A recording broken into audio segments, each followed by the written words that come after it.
कलयुग में पृथ्वी बंजर हो जाएगी, लिहाजा किसान खेती नहीं कर पाएंगे और अन्न की पैदावार नहीं होगी तो लोग भूखे मरेंगे। कलयुग के आखिर में पृथ्वी पानी में डूब जाएगी।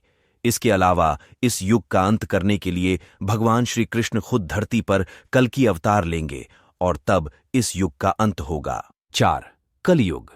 द्वापर में 2 पैर और अब कलिकाल में धर्म के पैरों का कोई नामोनिशान नहीं है। धर्म अब पंगु बन गया है। इस युग में मनुष्य की औसत लंबाई 5 फीट 5 इंच अर्थात लगभग 3.5 हाथ बताई गई है। इस युग में धर्म का सिर्फ 1/4 अंश ही रह जाता है। इस युग में पाप की मात्रा 15 विश्वा अर्थात 75% होती है, जबकि पुण्य की मात्रा 5, जिसका वर्णन ना किया गया हो और जिसमें जीवन का कोई समाधान ना हो। इस ग्रंथ में देश, धर्म, न्याय, राजनीति, समाज, योग, युद्ध, परिवार, ज्ञान, विज्ञान, अध्यात्म और तकनीकी आदि समस्त विषयों का ज्ञान वर्णन मिलता है। आज की इस पोस्ट में हम महाभारत का ऐसा प्रसंग के बारे में बताएंगे जिससे आज का मानव बहुत कुछ सीख सकता है। कलयुग से बचने का एकमात्र उपाय परमात्मा का नाम जपना ही है। भगवान को प्राप्त करना है तो भजन करना जरूरी है।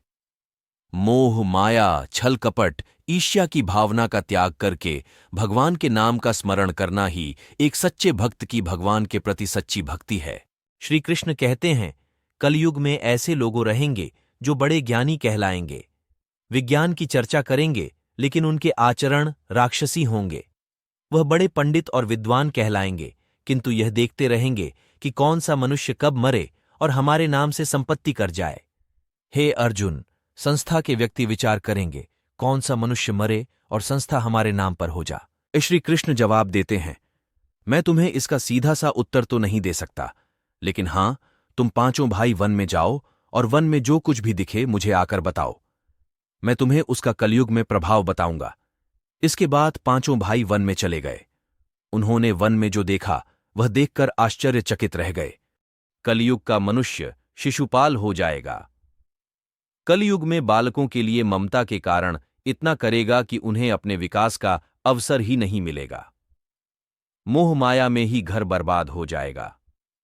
किसी का बेटा घर छोड़कर साधु बनेगा तो हजारों व्यक्ति दर्शन करेंगे, किंतु यदि अपना बेटा साधु बनता होगा तो रोएंगे कि मेरे बेटे का क्या होगा, इतनी सारी ममता होगी। भगवान श्री कृष्ण ने जवाब में कहा, कलयुग में लड़की के विवाह में, मकान के उत्सव में, छोटे बड़े उत्सवों में तो लाखों रुपए खर्च कर देंगे, परंतु पडिड्डी होश में ही यदि कोई भूखा प्यासा मर रहा होगा तो यह नहीं देखेंगे कि उसका पेट भरा है या नहीं।